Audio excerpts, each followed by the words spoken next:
Good morning, guys. I hope you're doing well. I'm doing very well, and I'm enjoying myself. Yeah, but seriously, I'm missing you. Oh, unfortunately, this is the last lecture. So bad. I thought we'll do for the 4 years. We'll finish. You come and do your masters, and then we'll do a PhD and all of that. But Charlie, life goes on. So um, we're happy we are unable to meet, unfortunately, but we're happy we are able to meet this way. This is supposed to be our last lecture for this cohort, and you've been wonderful on the course. I've learned a lot from you, and I pray that what you have also learned, you will live up to expectation and do your very best. Yeah, forgive me. I want to ask for your forgiveness. Unfortunately, I couldn't return as I intended to.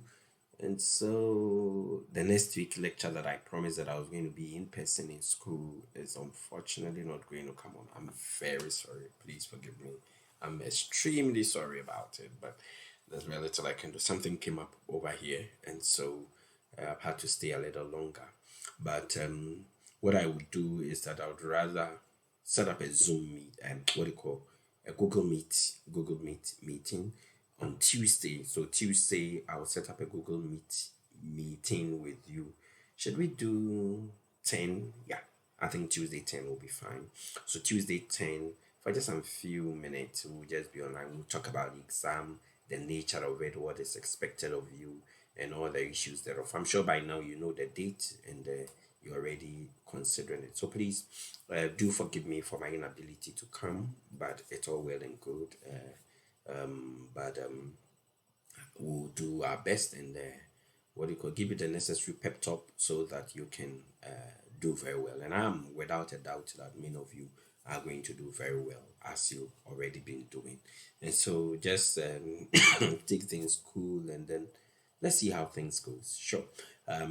So for today, we're going to take our final lecture, and that has been designed already. So the lecture, we're going to look at ecumenism. Ecumenism. It's not a big word. Yeah, that was it. So you are just thinking it's a big word. It's not a big word. Those of you who do Jama, you've been singing ecumbembe. Ecumbembe. Ecumenism. That is fine. So ecumenism. And you see the picture of the Christian Council. Right. What is ecumenism?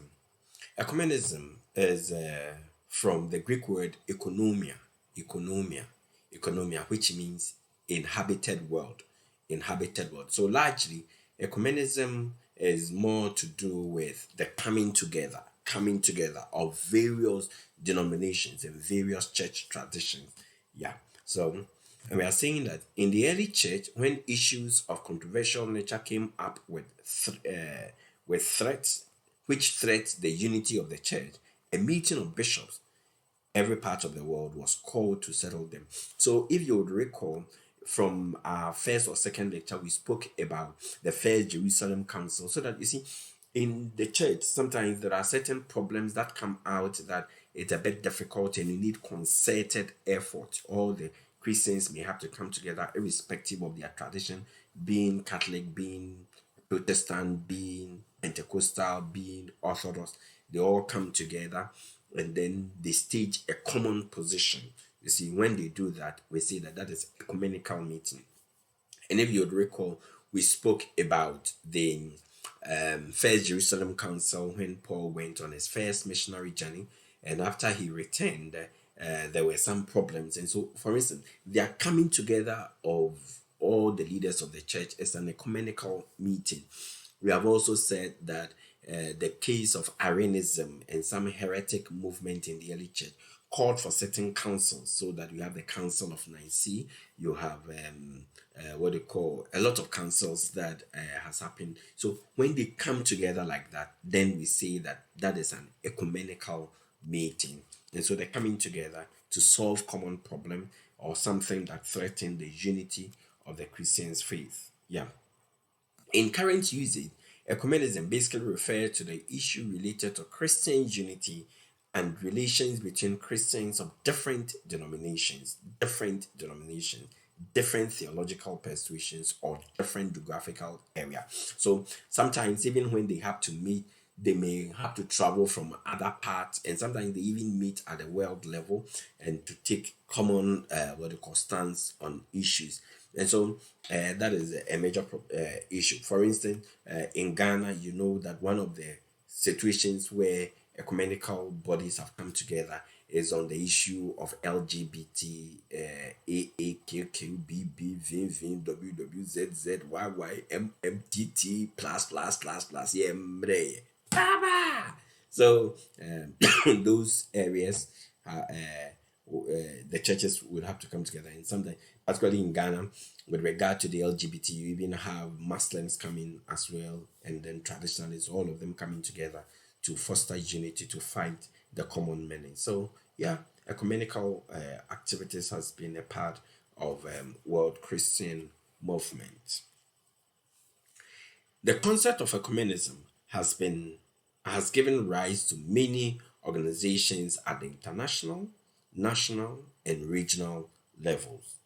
So then, at the international levels, okay, we have the World Council of Churches, so that is the WCC, and then All African Conference of Churches. So in that place, all the African churches come together. Historically, the word was originally used in the context of large ecumenical councils that were organized under the auspices of the Roman Empire to clarify matters of Christian theology and doctrine. So historically, when we talked about the ecumenical movement, for instance, I mentioned about the Arius controversy, where the church come together to take a decision with regard to what the church's position, what is the most acceptable position of the church. But then in today's usage, in most cases, it is when there is a problem in the church and there is a trend going on that the church needs to take a decision and say that this is acceptable, that is not acceptable. It is not all Christians who favorably are predisposed towards ecumenical. Some churches sometimes stay away from it. And in fact, some of the fundamental Christian groups have described the WCC as the instrument of Satan. It's unfortunate and it's interesting that in Christianity, many have a lot of perspectives, because people have sought to say that, the Bible says that in the last days, a lot of groups will come together. And so when they see the World Council of Churches, it's like it's a satanic group to foster some kind of unity among church and bring about syncretism and all kinds of things. And so some do not support the activities of the WCC. What is the goal of ecumenical movement? The goal is to unify the church so that there will be unity among the church, to provide a platform to deal with common problems, to provide a platform in dealing with common problems of the church. So the problem affects all Christians, and so they come together to solve it. And then it is to serve as a learning platform.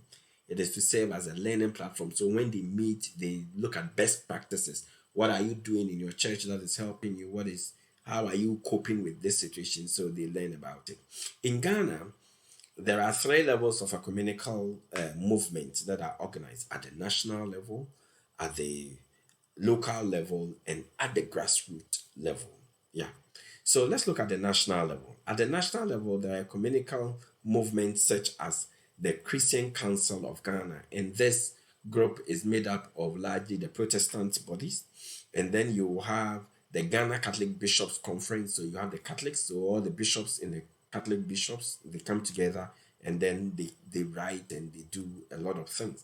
The Ghana Pentecostal Charismatic Churches, so these are the Pentecostal movement who come together, and then the National Association of Charismatic and Christian Churches. So these, if you would realize, this week's lecture on Pentecostalism, the classical or charismatic movement would follow the Pentecostal movement, and then the charismatic and Christian churches will be more of the prophetics who will come together. And so these are four of the national level, and these bodies usually, when there are issues that affect the social well-being, the economic well-being, the educational well-being. They issue letters. If you would recall, just recently there was the comprehensive sexual education issue, and these bodies, the Christian Council, the Catholic Bishops Conference, the Ghana Pentecostal and Charismatic Churches, and the National Association of Charismatic and Christian Churches, issued what they call releases against it. And when we are going to go through elections, these people also, as it were, they issue some kind of letters to say let's uphold the peace and blah blah blah blah blah. They say all kinds of things. Yeah. So that is just about it.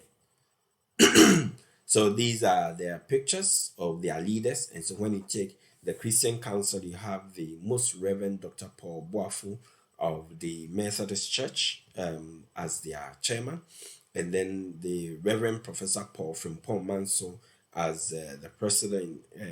And I think he is from the Assemblies of God, yeah, for the GPCC, and then Archbishop Nicholas Duncan Williams for the NACCCC, and then Most Reverend Philip Name for the Catholic Bishop Conference. And so we see their leaders, they issue a lot of what they call rules. And so at the national level, others like the African independent churches and the charismatic churches have their own ecumenical councils at their official level. So they have their official levels. And if you would recall, the AICs, you see, one of the characteristics of the AICs, which I didn't speak about in the previous lecture, was their way of singing. You know, they sing using the African stories, you see, and then they use the African rhythm. That is the AICs. So they're like, and Abraham Abraham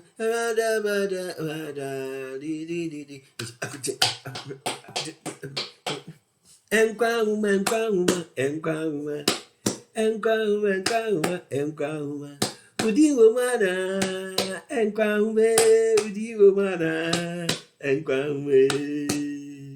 So they sing that way, and they tell stories like Abraham went to the mountain with a child and he was going to offer sacrifice and all of things.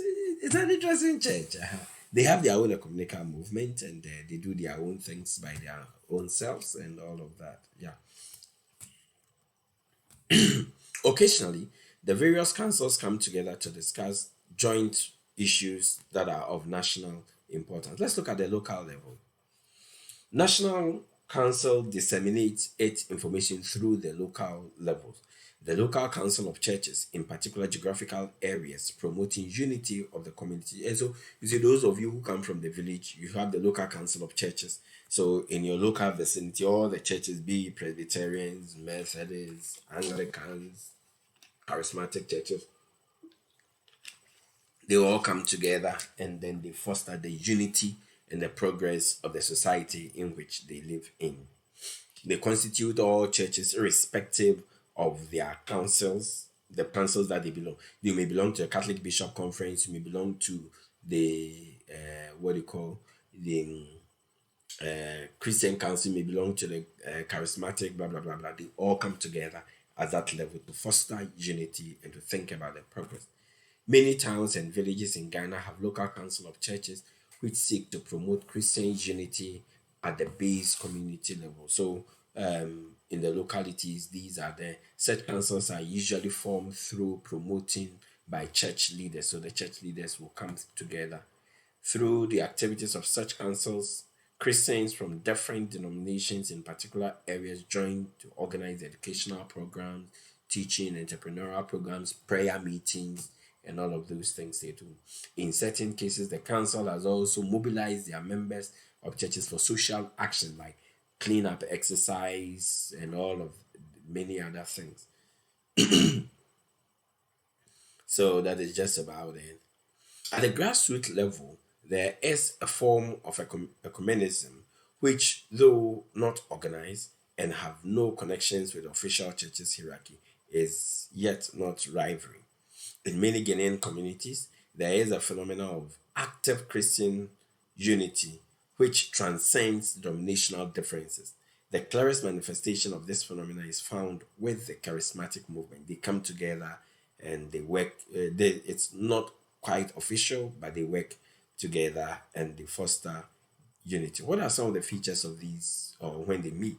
They meet for prayer meetings and other programs organized at non-denominational levels. All Christian all-night programs organized in various parts of the country, including university campuses, and this happens a lot.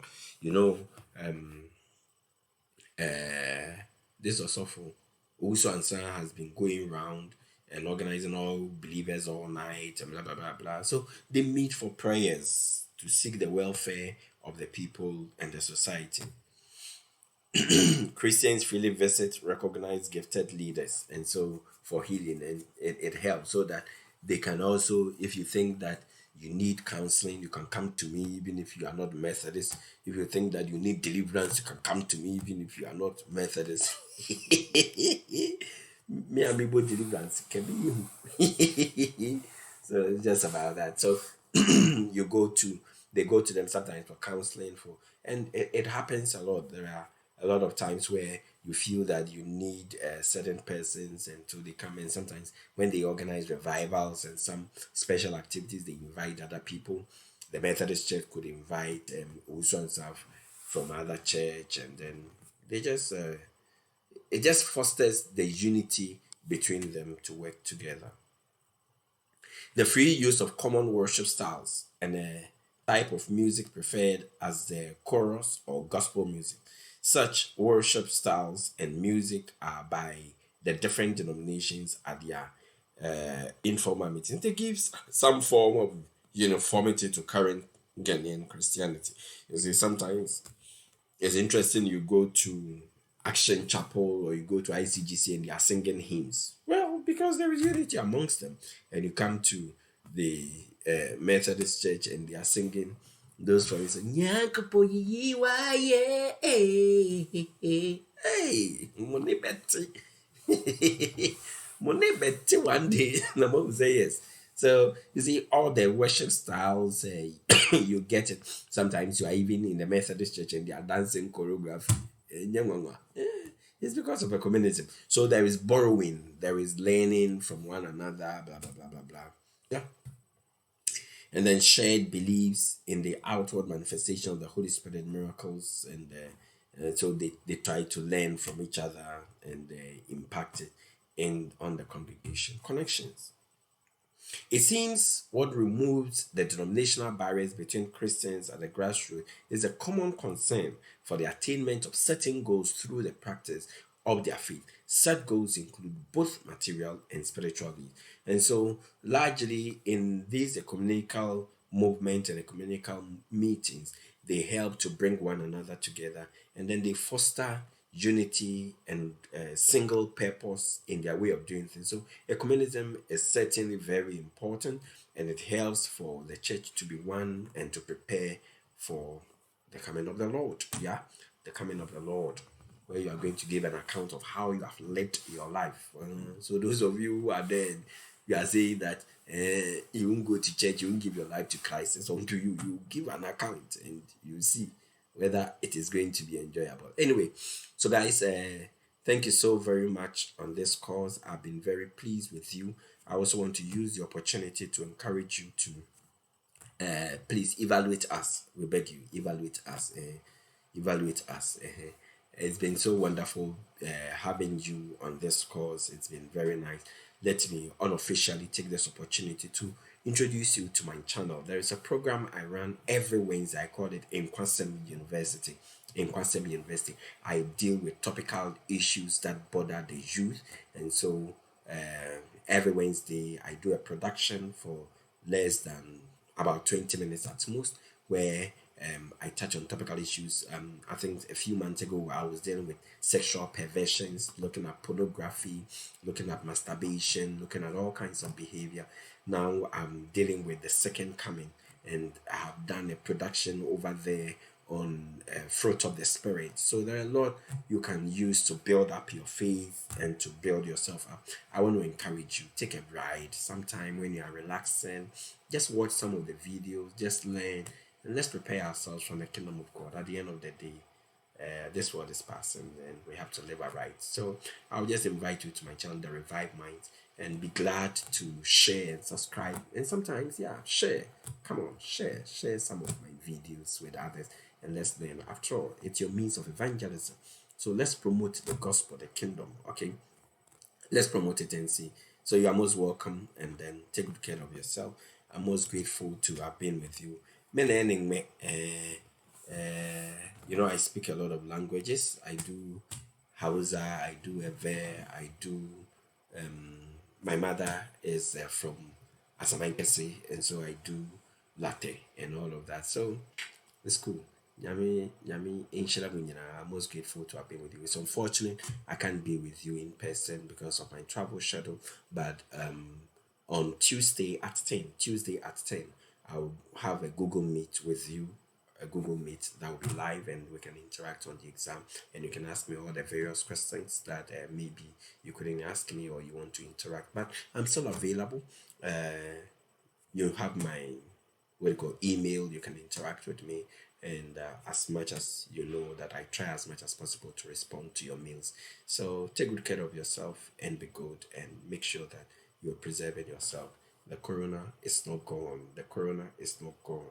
The corona is not gone. So Charlie, be careful and manage yourself very well. I'll catch you up some other time, and feel free at any time, even after the course, in your course of the 4 years, feel free at any time to pass by, visit me. Let's have a simple interaction and be good. Take care of yourself. Bye bye. Remember to follow my channel, share my videos every Wednesday. Thank you.